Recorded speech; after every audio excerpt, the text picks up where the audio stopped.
I was not myself when I did that, and I have since been restored to full health. If I could change it or if I could take it back, I would.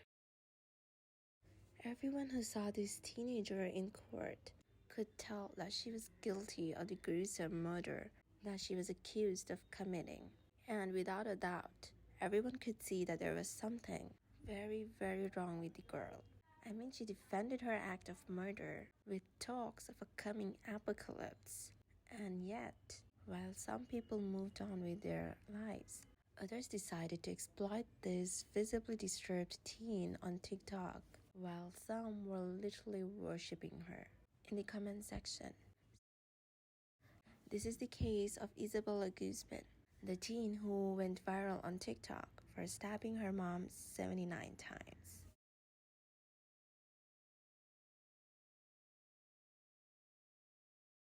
Isabella Guzman was born to Yunmi and Robert Guzman in 1995.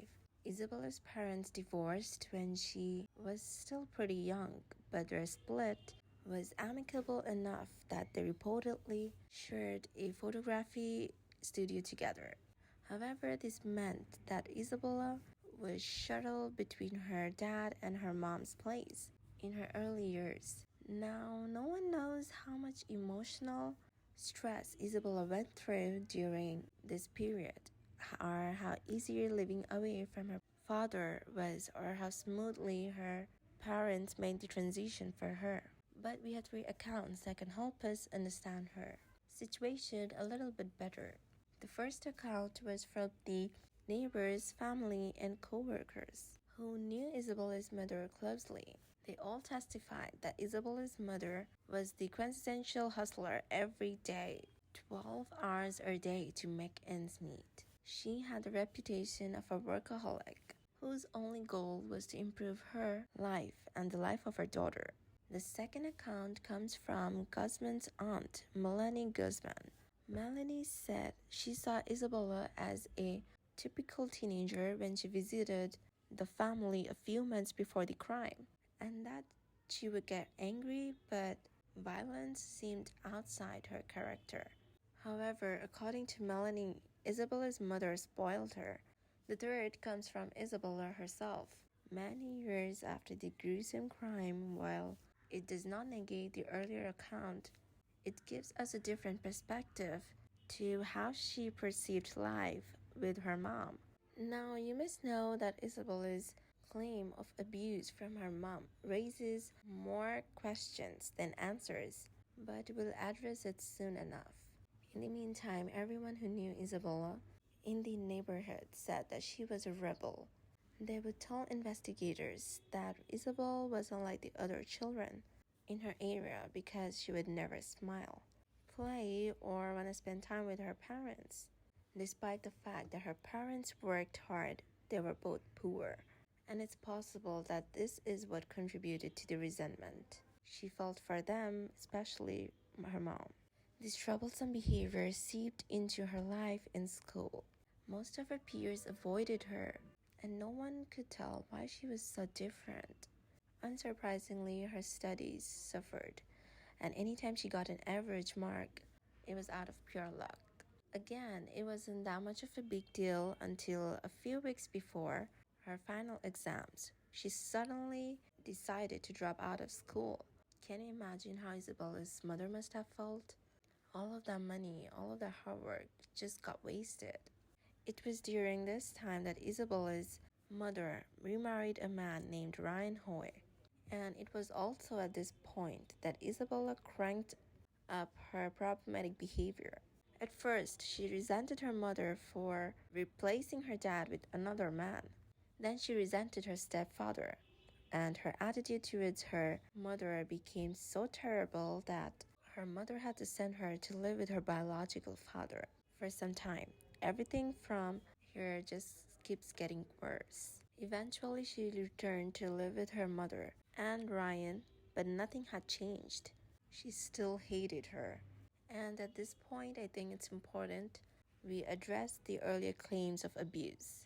First of all, Isabella says nothing about the form of abuse she suffered from her mom and her stepdad. We can assume now that it wasn't intimate or physical, because her lawyers would have brought it up in court, right? Also, why did her supposedly abusive parents allow her to drop out of high school?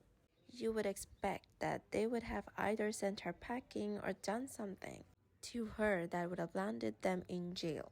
Instead, Isabella's return to the house just meant that the same old routine, fight after fight with her mother, until eventually the tension reached a horrifying tipping point. During a particularly terrible fight, Isabella yelled and spat on her mom's face. Then she sent a mail to her mother the next day that read, "You will pay." Terrified, Ryan Hoy called the police. They arrived at the house that afternoon and spoke with Guzman, telling her that her mother could legally kick her out if she didn't start respecting her and following her rules. Ryan also called Isabella's biological father and asked him to come and have a talk with her. Robert Guzman arrived at the house that evening, and he later recalled, "We sat down in the backyard, looking at the trees and the animals, and I started to talk to her about the respect that people should have for their parents. I thought that I made progress," he continued. But just hours later, he would discover that their conversation had tragically done nothing at all.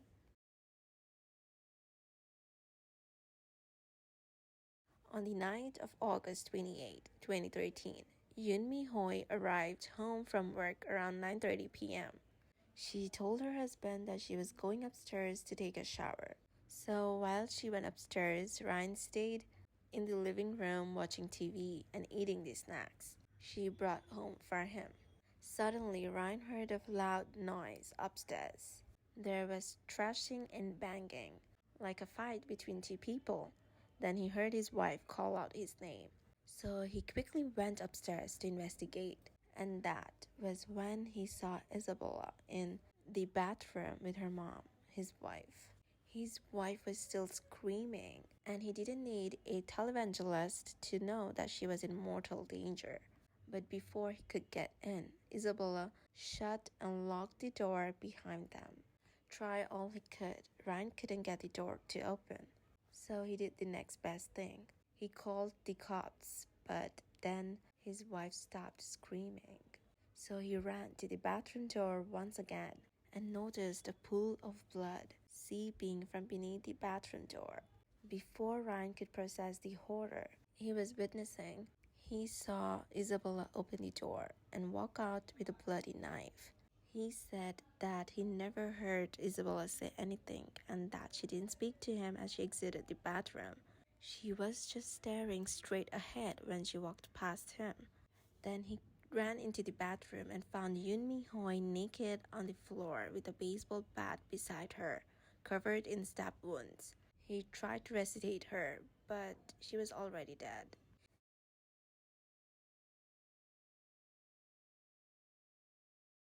Investigators later found that her throat had been slashed, and she had been stabbed at least 79 times in the head, neck, and torso. By the time police arrived, Isabella Guzman had already fled the scene. Police began searching for Isabella, but she was nowhere to be found. Unsure whether she would go on a rampage, search efforts intensified. But her phone was switched off, and there was no sighting of her anywhere for about 16 hours. Eventually, someone spotted her at a parking garage the next day, and she was turned over to the police. In the aftermath of a gruesome crime, Isabella was tried as an adult because of two things: the fact that she was 18 and the gruesome nature of her crime. She was charged with first-degree murder and began to look like she would end up in the chair. But this crime was bizarre enough to raise some serious questions. Was Isabella okay? Because bits of her trial was publicized live on the media, the public got to see bits of her antics in court that were very disturbing. She didn't look like somebody who had a shred of remorse for taking her mother's life. Even worse was the fact that she looked like she was having fun. smiling at the camera and making weird hand gestures. So naturally, she was assessed by a doctor who diagnosed her with schizophrenia, a mental illness that causes people to hallucinate and experience delusions.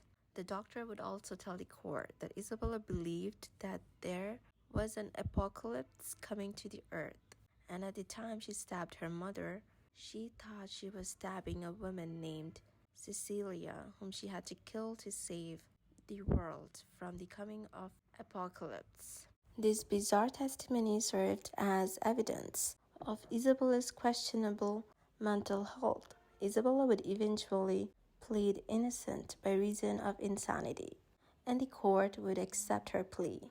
Ultimately, she was sent to Colorado Mental Health Institute at Pueblo, where she would undergo intensive treatment. And now we get to the arguably more bizarre part of this case. 5 years after Isabella was sent to the psychiatric hospital, her case was dug up again, but this time it had nothing to do with the law. Isabella became the center of attention of a nonsensical viral TikTok trend. As difficult as it is to believe, there were numerous people making videos that glamorized Isabella. While most of these videos have either been taken down or deleted by the creators, the comment section of these videos still have a stink trail we can follow on the internet. Some people were quick to come to her defense with comments like, yeah, it's not her fault. She has a condition. Isabella Guzman is so beautiful. But wait, there were others who had no filter on their thoughts and their impulsive adoration for Isabella. Aw, I love her. I fell in love with a murderer. And there were others who pointed out their adoration for the most problematic parts of this trend. Some were set to the hit Ava Max song Sweet But Psycho. Others showed creators attempting to imitate Guzman's odd facial expressions from the courtroom. One video compilation of her court hearing gained nearly 2 million views. People even began making fan pages in Guzman's honor on Facebook and Instagram. Meanwhile, Isabella was still in the mental health institution, undergoing therapy and trying to find the proper medications for her schizophrenia. In November of 2020, she petitioned the court for her release, claiming she was no longer a threat to those around her. She told CBS 4 Denver at the time, "I was not myself when I did that, and have since been restored to full health. I am not mentally ill anymore. I'm not a danger to myself or others." Isabella also alleged that she had suffered years of abuse at the hands of her mother. "I was abused at home by my parents for many years," she explained. "My parents are Jehovah's Witnesses, and I left the religion when I was 14, and the abuse at home worsened after I quit." When I did that, and I have since been restored to full health. I was abused at home by my family for many years. My parents are Jehovah's Witnesses, and I left the religion when I was 14, and the abuse at home worsened after I quit. The fight with my mom was terrible, and I was injured in the process. I have the scars on my hands. I don't know if you can see or not. I'm not mentally ill anymore. I'm not a danger to myself or others. If I could change it or if I could take it back, I would. In June of 2021, Isabella Guzman was granted permission to leave the hospital for therapy sessions. And despite her allegedly abusive relationship with her mother, she said of the events of August 28, 2013, "If I could change it or if I could take it back, I would."